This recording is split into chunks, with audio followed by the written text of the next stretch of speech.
Doug Ford launched his leadership bid in his mother's basement, supported by family. Right now, the party needs strong leadership. Now there's a family feud.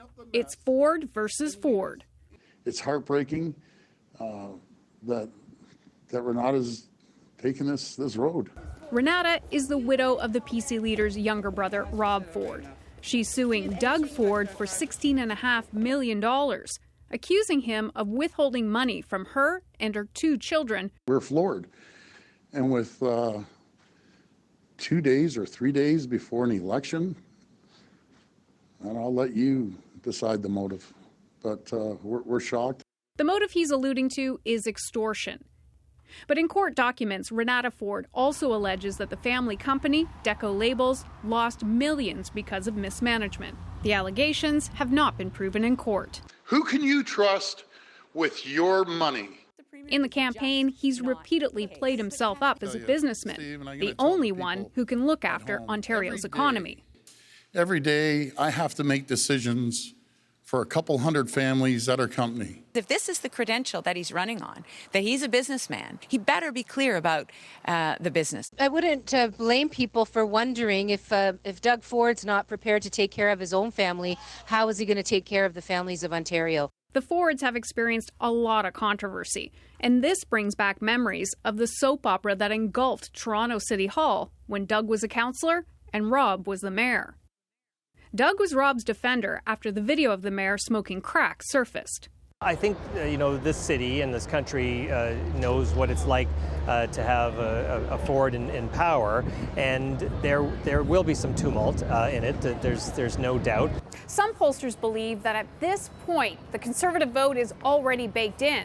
And for many, these type of ethical allegations aren't the main issue in this election. But there are others that say that this is just another chink in the Ford armor that could sway already indecisive voters. Hannah Thibodeau, CBC News, Ottawa. So Renata Ford claims the family business is in bad shape. Well, here's a closer look at those allegations.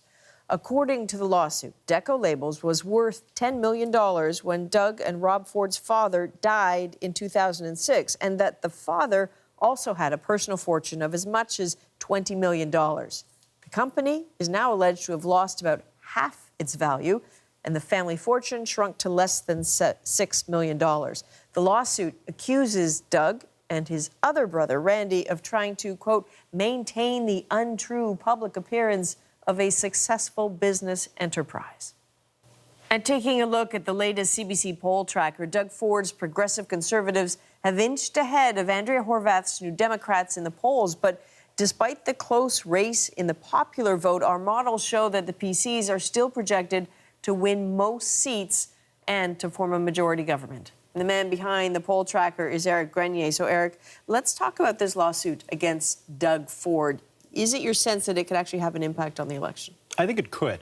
And that's the danger for the PCs, is that it undercuts some of the key messages for Doug Ford. One, that he is a good businessman and he runs his business well and would be able to run the province in the same way that he runs his business. And two, that he's loyal to his family, that he's someone who's there for the little guy. So there is that danger for him. Doug Ford has become more unpopular as this campaign has worn on. So there is a question of whether this might be the last straw for a lot of voters. A lot of PC voters who might not have been too happy that Doug Ford won that leadership rather than Christine Elliott, but were willing to still back the party. Whether those people after this will be wondering, is this the kind of thing that we're going to see for the next 4 years? We'll have to wait and see whether that'll have an impact, but it is very late in the campaign. It looks like, from watching your work, that the polls have been relatively steady for the past little while. There's not much time left. Is there time for people's minds to change, if you will? It is pretty late in the campaign. A lot of people's votes might already be locked in, and we have seen that there have been the advanced polling, so some people have already voted.